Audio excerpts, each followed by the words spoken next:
Dear eternal Father in heaven, as we come before you this afternoon, please give us the gift of understanding. Help us, dear Father, to see the revealed truth and to bear these things in our mind that will give a true testimony of who you really are. We thank you, dear Father, for the presence of holy angels. We also thank you for the presence of the Holy Spirit that is in us. We pray, dear Father, that you will continue being with us to give us much understanding of the light of truth. With these things we ask, dear Father, in Jesus' holy and precious name. Amen.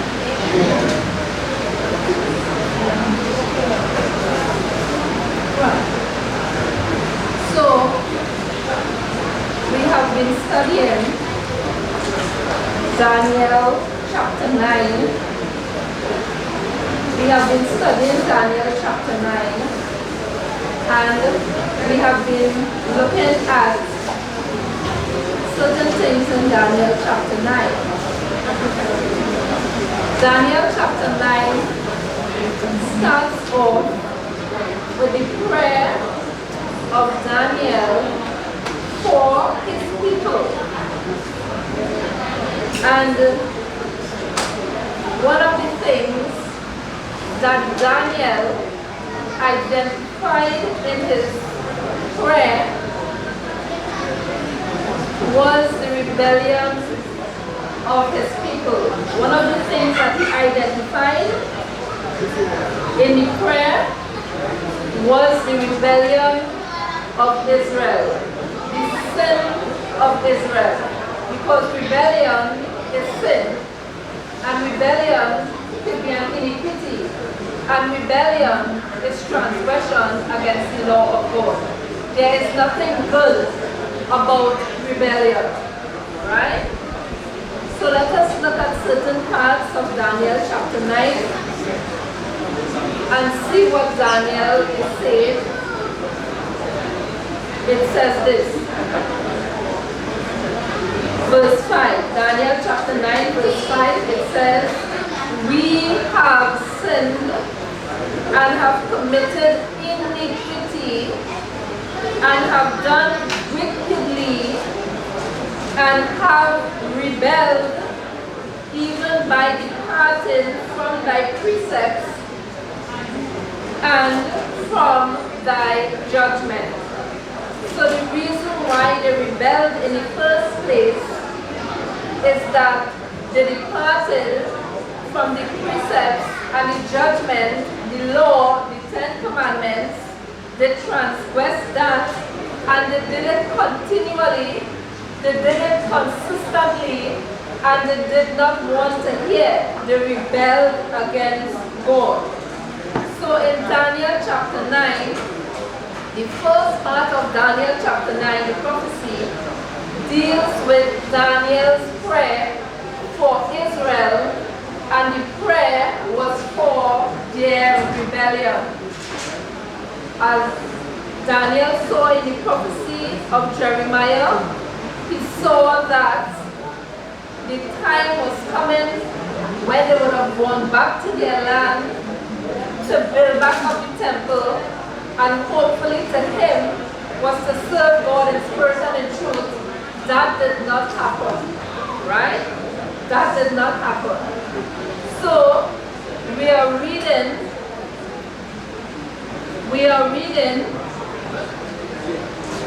a translation as to what rebellion is, right? Let's read this translation. It says, the word translated transgression in the King James Version is Pisha. It means rebellion. The fundamental idea of the root is a breach of relationship, civil or religious, between two parties. So you have to have one reaching a good relationship. You're having a good relationship with someone, whether a father or mother, sister or brother, aunt or uncle or whatever. What the word is saying here, transgression, which is pisha, is a breach of relationship between the two. But according to the Bible said we have sinned. So it is sin that has caused the breach of relationship, and it is sin that has caused the rebellion, and it is sin that has caused the transgression of the law of God. Right? So sin is a terrible thing, brethren. Sin is a very terrible thing. Sin is rebellion. When you and I don't want to hear the counsels and we are in rebellion, which means that we don't want to reject what God is showing us through someone, we are in sin at the point in time. What you need to do is that you need to just drop everything that you're thinking in your mind, go in a corner, ask God to help you, ask God to re-justify you, ask God to re-sanctify you, and ask God to give you sincerity. That's what you need to do at that point in time. Because some people in their rebellion, they go very far. And sometimes going very far could be words that is spoken, deeds that is done in their rebellious state.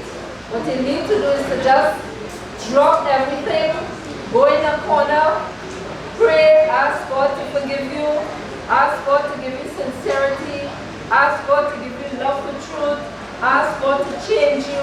This is what you need to do at a point in time, right? So, rebellion is a breach of relationship, right? A rebellion against rulers by analogy, but in a religious sense, Israel was accused of rebellion against the divine king and the established covenant between them. So you know what they did. In sinning, in transgressing God's law, they broke the covenant. God said to us that he will make a covenant with us. He says, thy law will be in our hearts. Right? So they broke the covenant. They broke the fact that they were supposed to maintain sinfulness. They broke the fact that God was supposed to be in them by their rebellion. So there's nothing good about rebellion. There is nothing good about rebellion. Let's look at 1 Samuel. Right? 1 Samuel chapter 15. We will look at verse 22 to verse 24. 1 Samuel chapter 15, verse 22 to verse 24.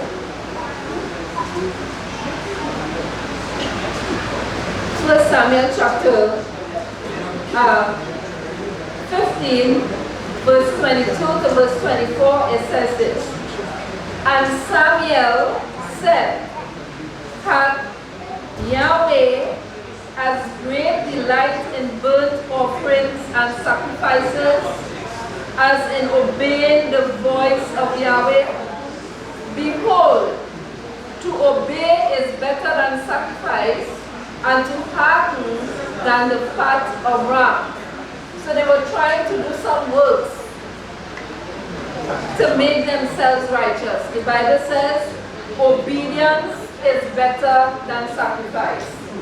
So in your rebellion, when God is trying to reach you, when God is trying to teach you, when God is trying to counsel you, if you're talking to an individual, if you're talking to a brethren, the Bible says God is spirit, and he that worship him must worship him in spirit and in truth. And I like very much what Brother Molina said in regards to Jesus Christ. When he said, when Jesus Christ spoke to them and Jesus Christ said, they said, show us the Father. And Jesus Christ said, have not I been so long with you, and yet you don't know the Father?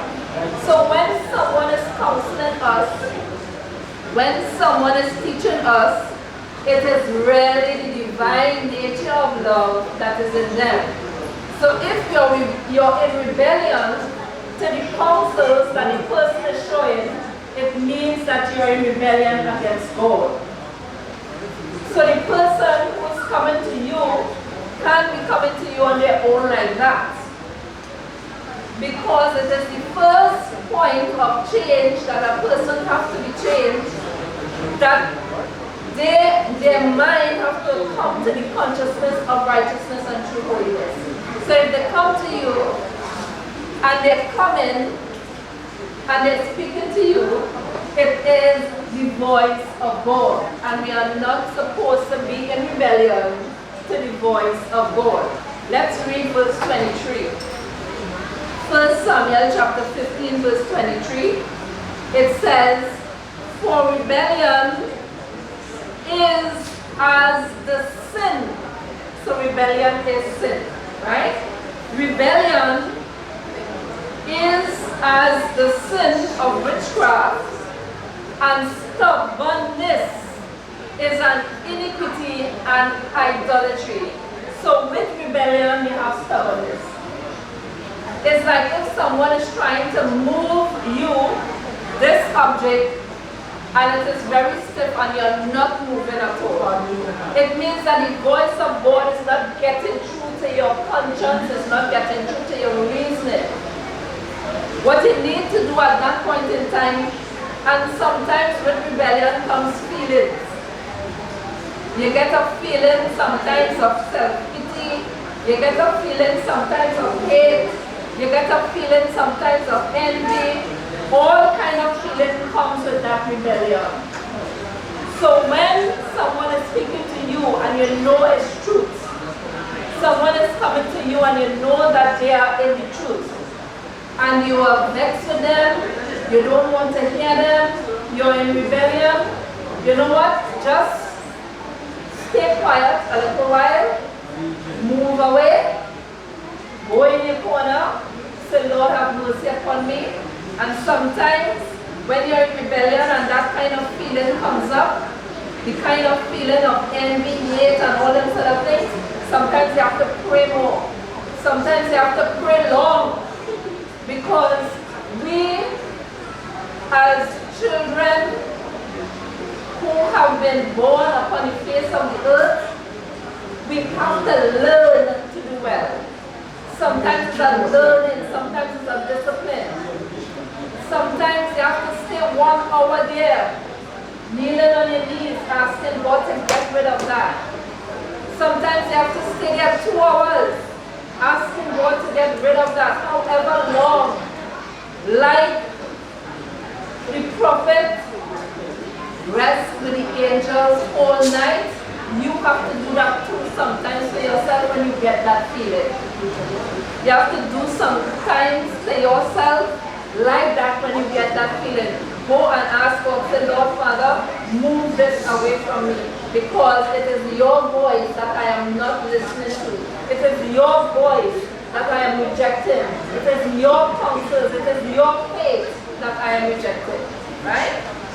So let us read verse 23. It says, "For rebellion is as the sin of witchcraft, and stubbornness."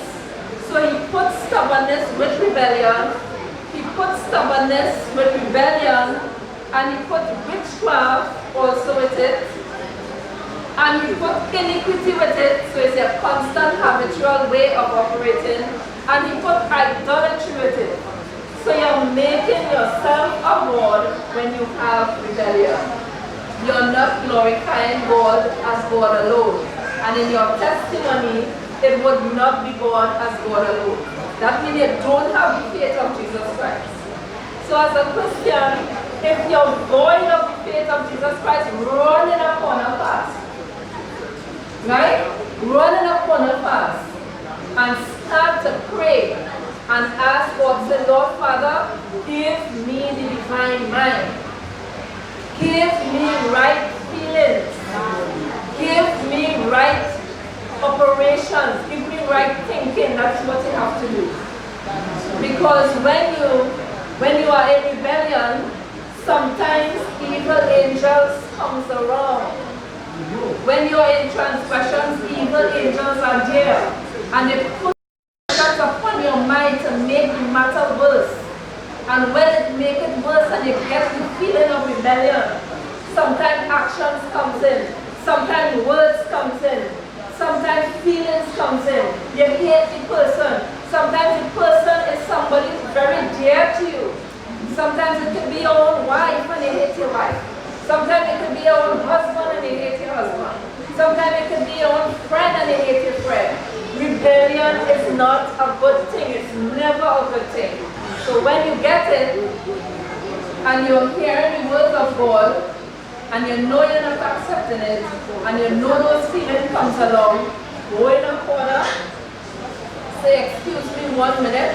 If you had to stay the whole day there, if you had to stay 2 hours there, sometimes the Bible says these things cometh not but by prayer and fasting.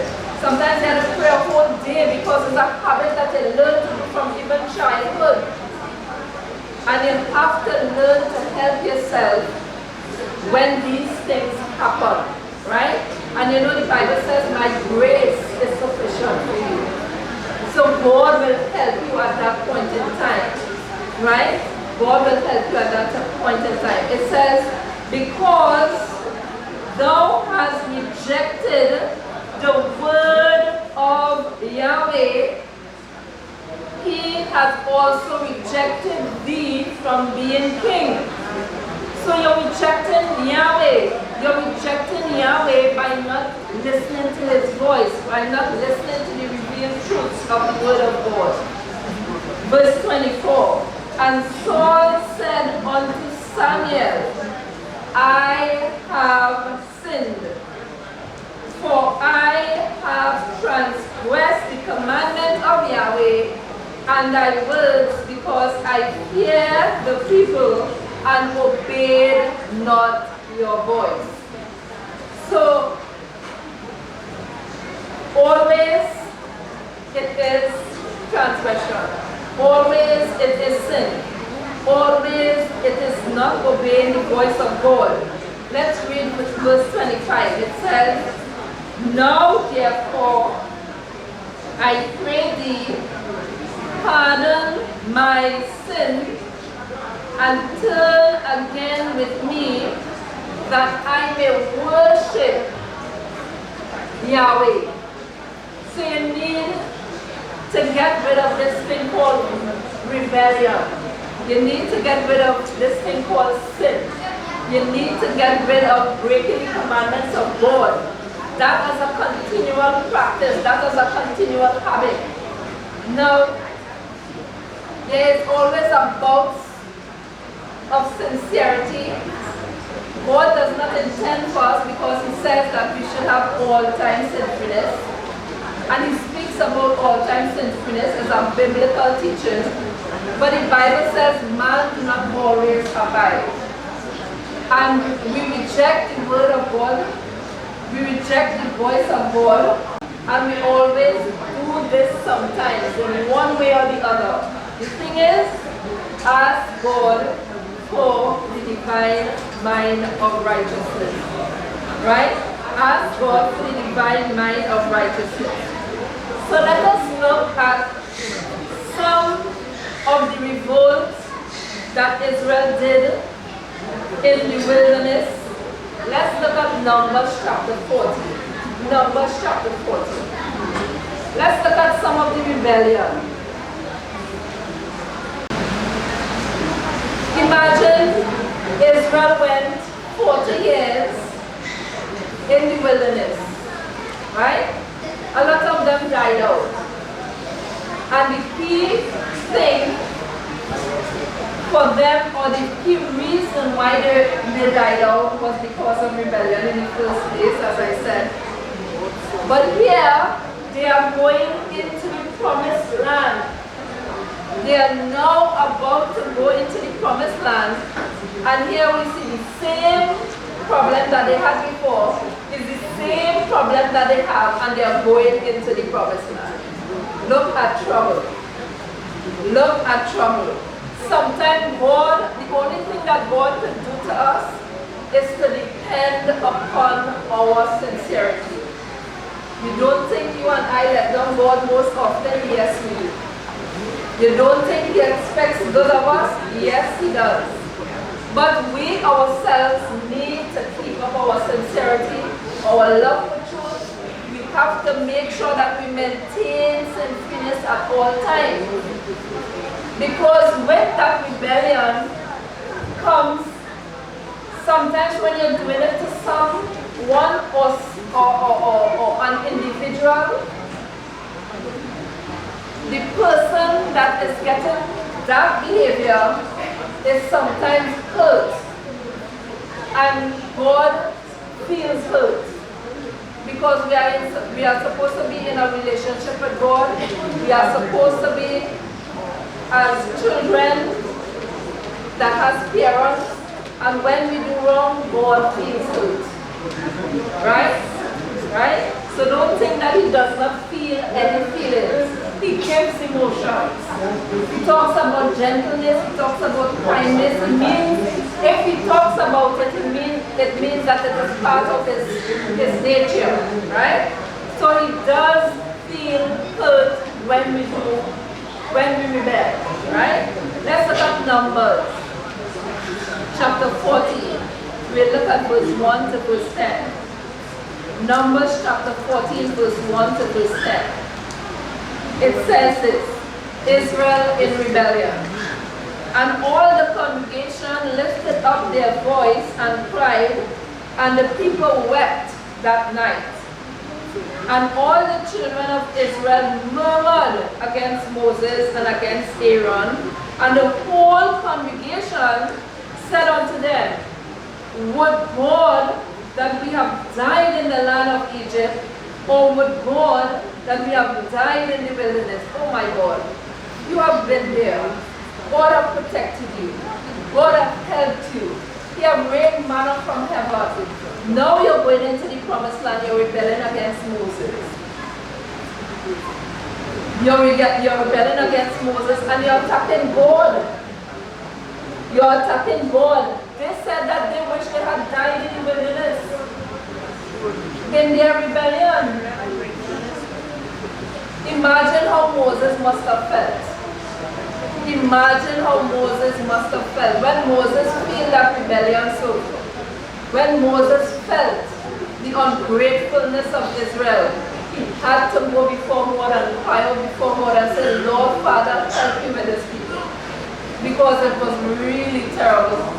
Sometimes they will attack Moses, verbally attack Moses, Moses' own cousin, and they caused that rebellion. You know Dathan, Abiram, the whole story where with Dathan, Abiram, and the other one. You know that was Moses' cousin. That was Moses' family. And they rebelled against Moses. Why? Because they were jealous. Always when you have rebellion, it's always a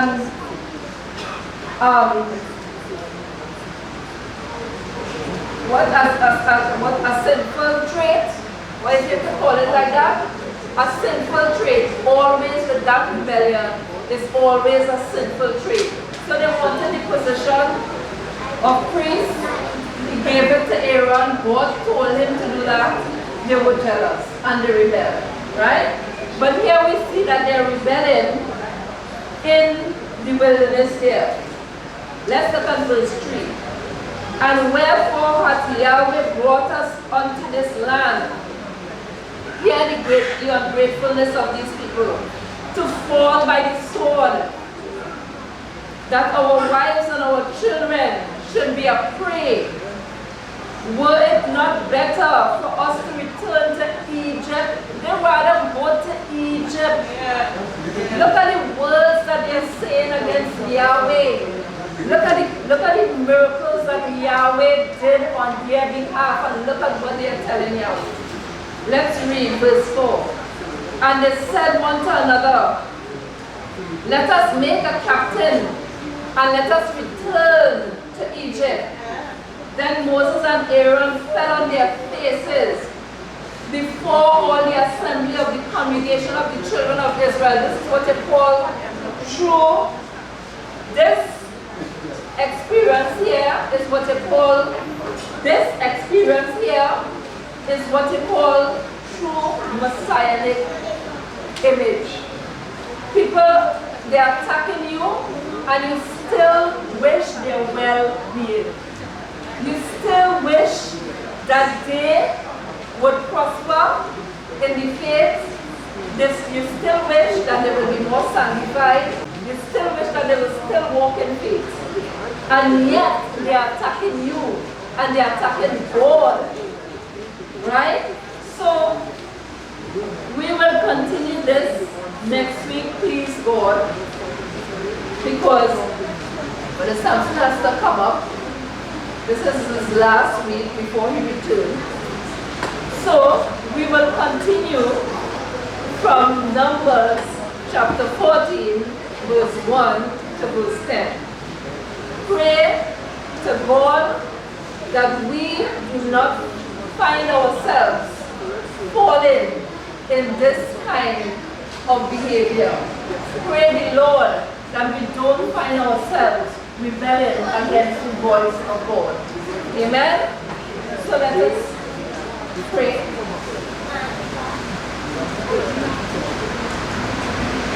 Loving and eternal Father in heaven, as we come before you this afternoon, we thank you very much for your love that has been shown to us, in showing us, dear Father, that any time we rebel against you, it is against your voice, it is against your commandments, it is against your precepts.